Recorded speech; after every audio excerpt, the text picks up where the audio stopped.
All right, so we're up to part 4, final assembly on this 722/6 or Nag1. So I'm going to get a little closer and we'll start doing the assembly, and then once we get the bell housing loaded on and tightened down, we're going to put a special tool that I have onto the case, and we're going to do a final air check with the transmission before I put the valve body on. All right, so I'm going to get a little closer, and at some point when I'm loading the back section in, I'm going to probably put the camera up on the bench. I'm going to have my hands in there though, but hopefully I can get a decent angle you guys can see, and then when it's down all the way, I'll show you how you can tell, which is basically one of 2 ways. You can put air in it and make sure the whole section doesn't pop up, or I can show you how it sits in the case from a different angle when that back section is all the way down. And of course, if it's not, when you put the front on, the front's not going to seat, you know, it'll probably have a little space in there, but we're going to look at all that as we put this trans together. All right, so let me get a little closer and we'll start with final assembly. All right, so we're going to load in the part gear, and this part faces the back of the trans because we're going to, after the bell housing is on, we'll turn the transmission upright. Got some shims and a bearing that's going to go back here. All right, and this part here kind of sits in the drum. So we're going to put this section in right there, all the way back as far as it can go. Okay, and the drum, again, the space here goes to the space in the case.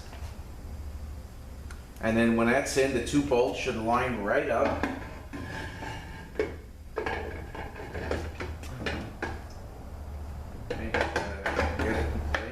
All the way back. Okay, and now to confirm that, we're going to put our 2 bolts in. They are 45, but we're just going to snug them for now.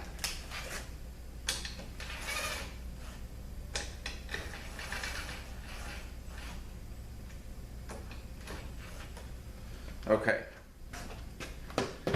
All right, now I'm going to stand this case up and I'm going to switch angles. I got to get it because the output shaft's got to stick down. So I'm going to support this case up probably with a couple blocks of wood or something. All right, so let me do that. I'm going to switch angles, probably put the camera on top of the bench, and then we'll continue loading the parts into the transmission. So give me 1 second, I'll be right back. Okay. So I got the camera up on the bench, and now we're going to load in the K3 clutch. And again, here is the space here.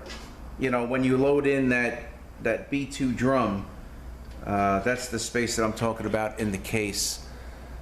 That lines up with the space in the drum. Okay, so I got the K3. I'm going to load the wave steel in first.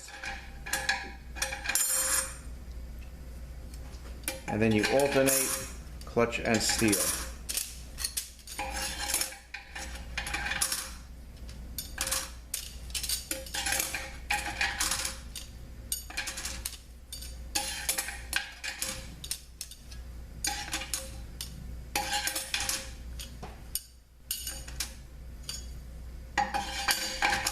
Okay, snap ring. Pretty heavy snap ring.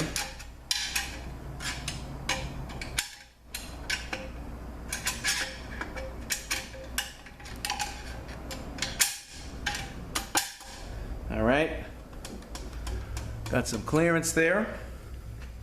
All right, so now I'm going to try to, you know, these things either going to drop in, it's not going to drop in so easy.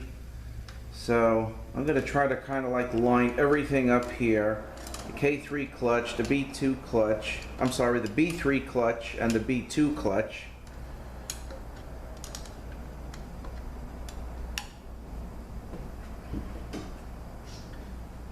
All right, now I'm going to put some trans gel on those 2 rings there.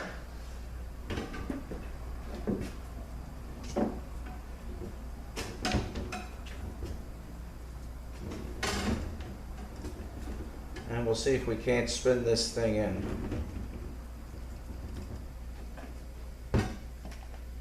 Okay, so I got the trans gel on the rings.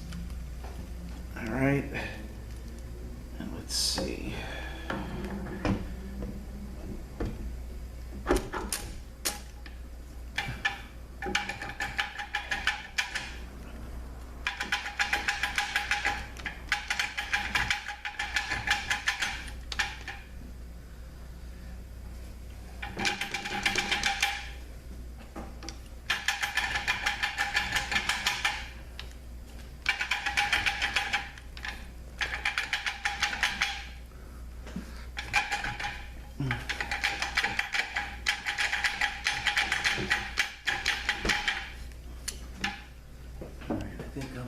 Hitting. Let me just move it over a little bit. Okay. All right, it's almost down. See if we can work it a little bit more.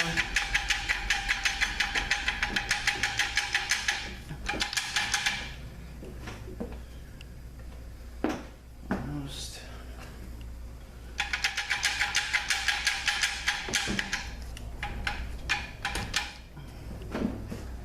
All right, one more. Just went down another one. Now, if you get it right, on a couple times there, I dropped the sucker right in. Just got one more to go. Okay, that's it. She's in. Okay. All right.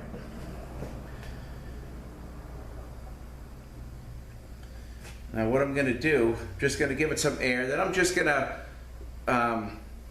switch angles with the camera just to kind of show you how it sits when it's in all the way. So one way to tell if it's in is you can air check it, and you can see that the shaft is not popping up.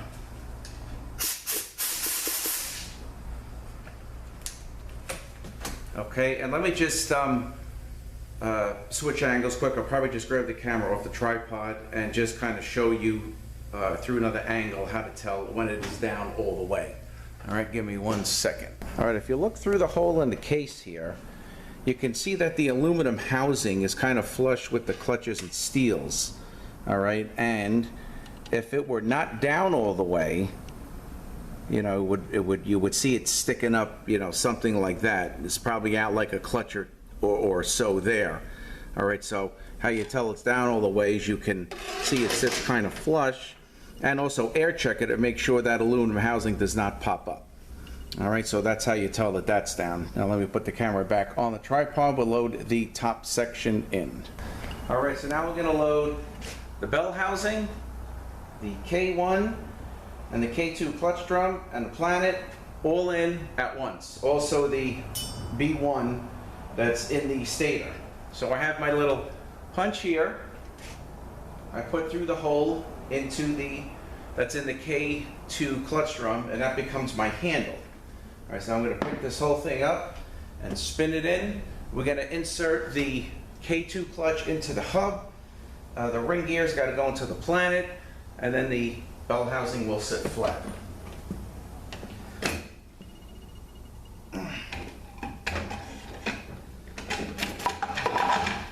All right, that went right in. Wow, nice and easy. And we're sitting flat. Okay, very good.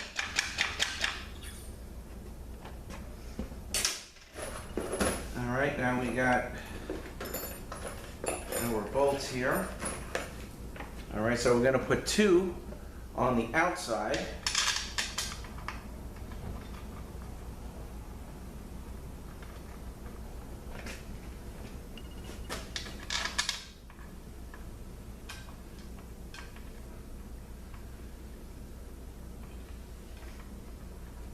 All right, let me put the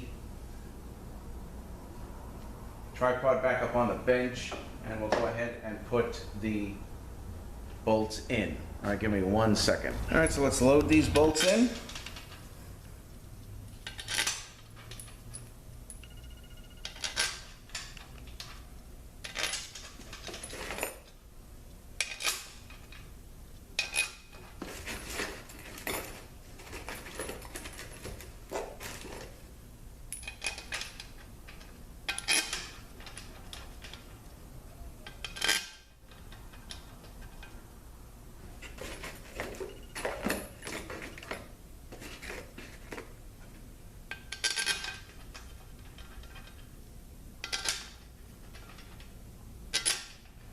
These are torque 45.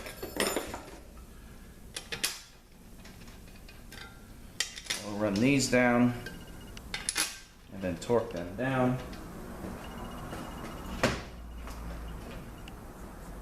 Gonna get a little extension, make it a little easier.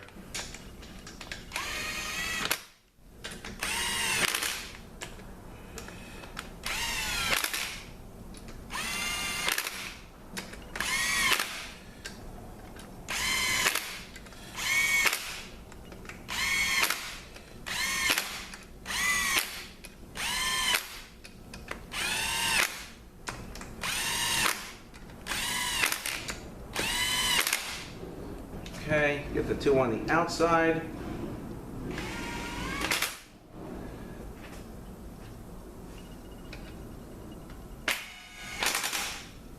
Okay. So these we're going to do to 20 foot-pounds.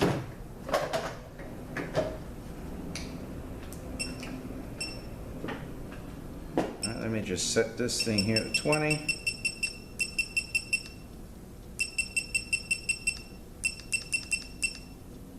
Okay, save.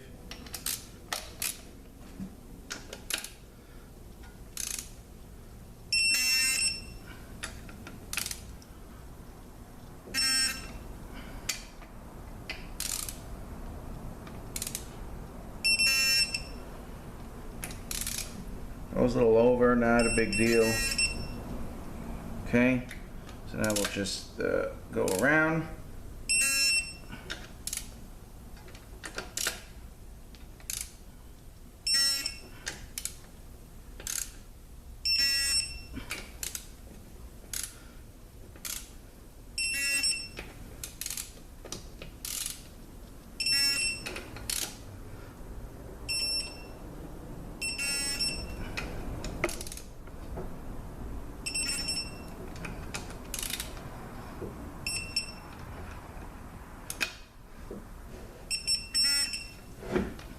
Just fix this.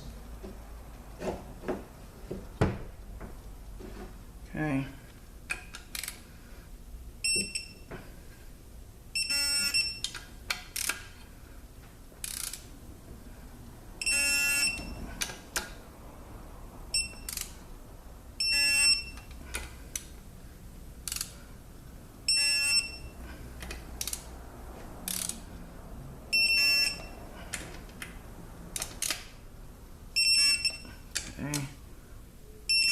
Okay. Now we'll do the other two once we get this down on the, you know, turn it over. Actually, you know what? Sometimes I do it now, sometimes I do it after. All right, let me just actually do it now.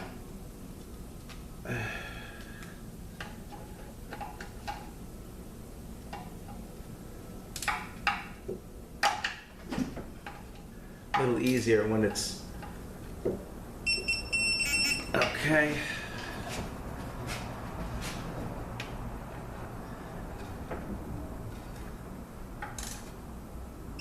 Okay. All right. So they're all tight now. All right. So let me switch angles again. We're going to hook up the. We're going to tighten the two bolts where the B2 drum is, and then we're going to hook up the special tool bolted to the case to air check, and then right before the valve body goes on. All right, so let me just switch angles once again. Okay, so what we're going to do now is torque the two bolts down to 15 foot-pounds.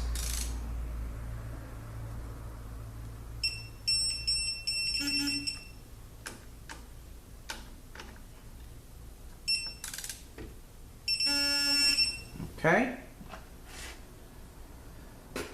And now I have my special tool that I air check this transmission with. So actually the guy that I do the transmissions for, he brought this to me. I think at one point he may have been you know, obviously before he found me using somebody else, I don't think he was happy with.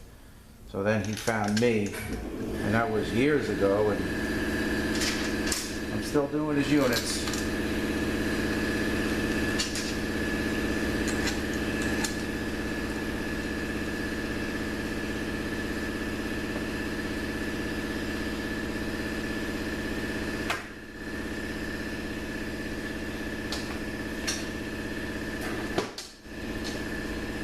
All right, so we'll tighten these down. I'm going to wait for the compressor to shut. And then we'll air check this.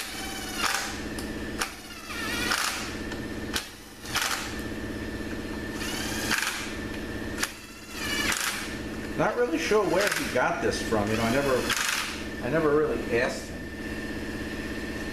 Okay, so tighten this place down. Let me just wait for the compressor to shut, and then we're going to air check this, so I'll be right back. Okay, so let's air check this unit before the valve body goes on. Very nice. That is the K2.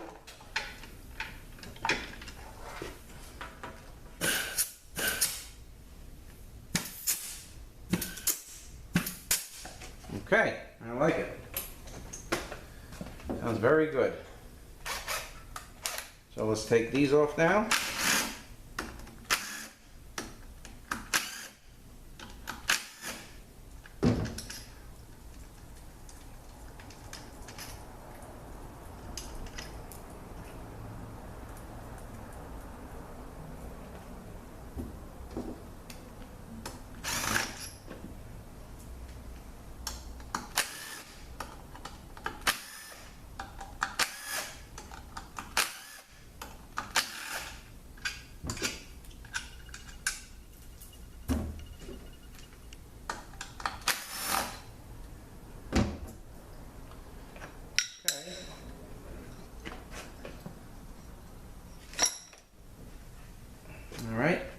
Let me just make sure I'm all set here, and then we will install the valve body. I still actually have to wash the pan up. Let me do that now, so this way it's ready to go on. So just give me a few. All right, so we'll load the valve body in and hook the manual valve up to the linkage here. Okay. Very nice. Line up the bolt holes.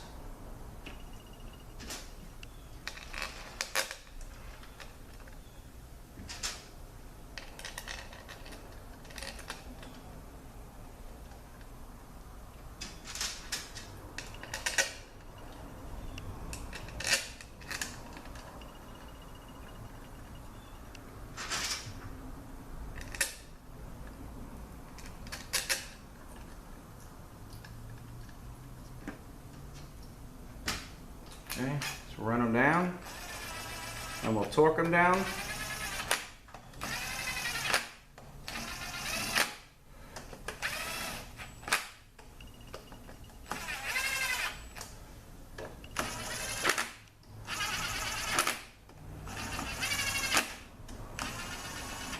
Okay. I do these, you know, like maybe 100 inch pounds. 90 to 100 inch pounds is fine.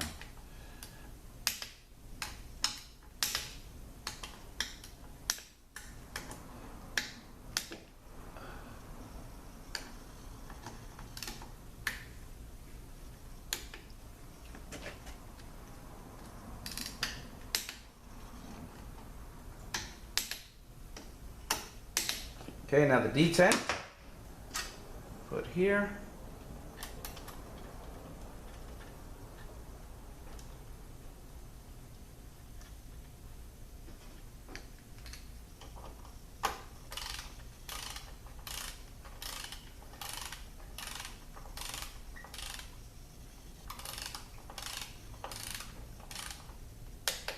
Okay, now we have our filter.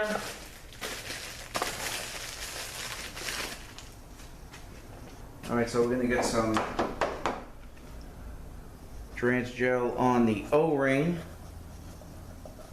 and you'll have a tab on the filter, and that tab goes in this slot right here.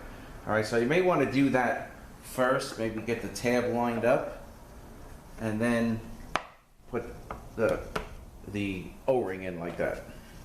Alright, so that's good. Now let's get the pan.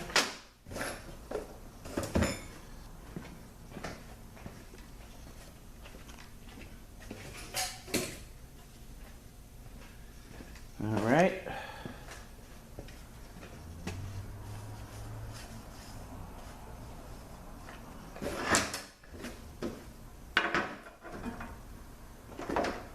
Okay, so the pan, I'm going to go ahead and put the gasket on.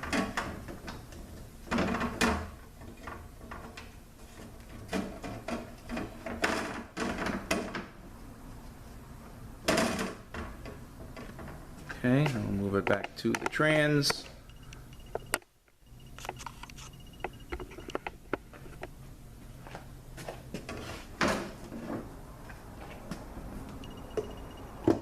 Okay.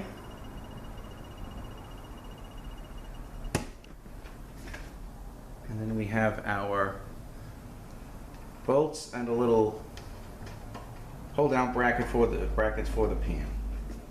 Okay, they're all the same except for one,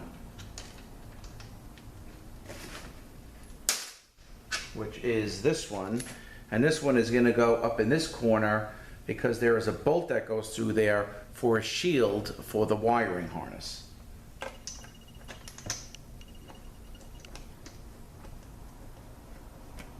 Okay.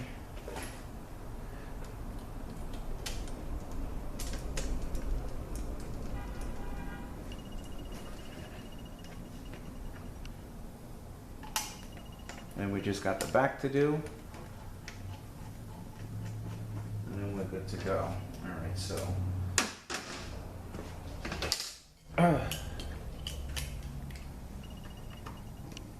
Let me just kind of tighten these things down here by hand.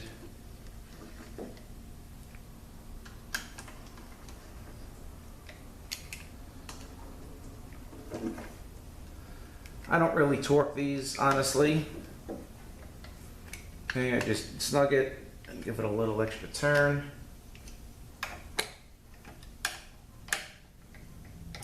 Okay.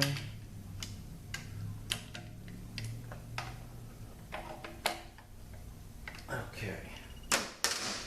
All right, now we're going to flip this over.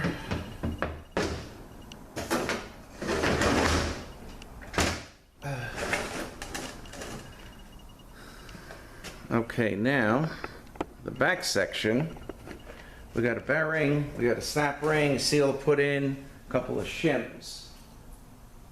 All right, so these two shims came out from in between the bearing and the park gear. So we're going to put those back in. All right, we're going to put the bearing in.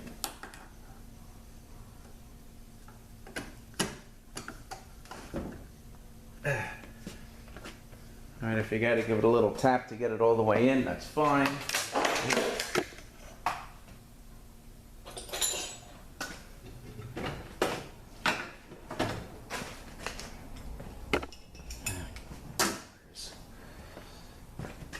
Okay, let me just get the snap ring pliers ready. Okay. All right, so we're going to knock this bearing back until we see the snap ring groove. That's good. We have our snap ring, same on both sides.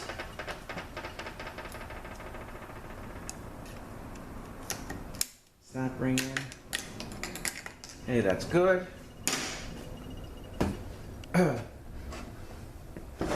These two bolts here are tight when we put the bell on. Now we just got the rear seal to put on. There it is. And then just the piece in the front for the wiring harness. And the transmission is done. All right, so I got a little STP on this.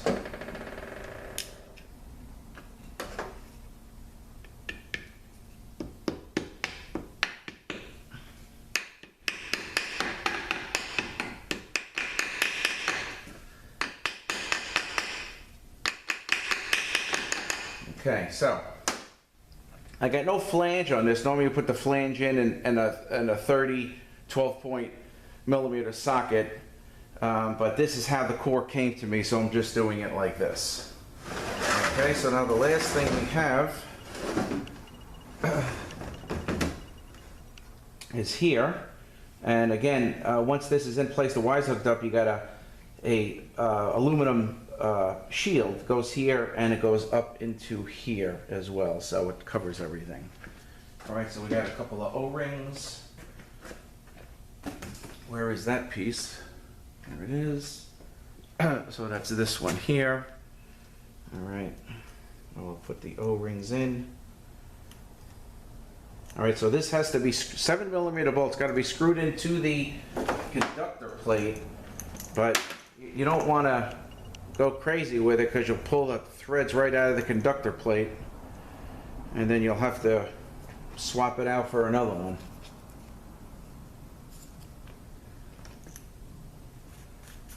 All right, so let's just see if we can find, has to line up. There's a couple of slots that it's got to line up with, but normally if you just, you know, kind of turn it, you can find how it goes, and then just give it a push like that. Right, I got my 7-millimeter socket. Let me get a little extension on that.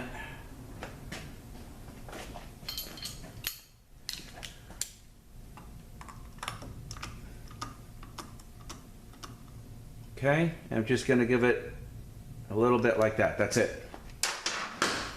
Okay, so this will lock up the wiring harness, and that's it. Your completed 722/6 or Nag1 transmission. Filler tube goes in here. All right, and then if you want, I usually put some grease around the seal before the converter goes in. I put grease around here. But I'm not going to do that because I think this is just a stock unit that I did for him. I'll call him up, tell him it's ready. And also fittings go here, which he never gives me fittings. And a fitting would go on this side. I usually change when they do come with fittings. I ask them to bring them to me because it has O-rings and clips in it, like a kind of same thing as a GM. And you know, I like to change the O-rings because I don't want. And I tell him, I says, bring me the fitting so I could put new O-rings in at least, because I think they take them out or they just, I don't know if they leave the line in. I don't know what they do over there. But I said, I don't want anything leaking where it's not going to go, a slow leak will go unnoticed before you know the transmission's burned out. I said, so all that stuff's really got to be done. But anyway, I'm glad I was able to do this rebuild for you guys. I did, again, have time on it. Took me a couple of weeks to do this whole thing. And that's why it's a little tough for me to do rebuild videos of time factor. I normally do not have that kind of time with transmissions. You know, they come out and they got to be done. And it's just, and even stock units, I can't even keep in stock. It's impossible. As fast as I try to build them, they go. And most of the time, I don't even have one built. I have to build it, and then we swap out the unit. So, but it's a pretty popular unit that I do get a lot of questions on. So I wanted to make it a point to at least try to get a rebuild video on the 722/6 or the Nag1. So thank you guys for watching this 4-part series on the rebuild. Have a great day. We'll see you next one.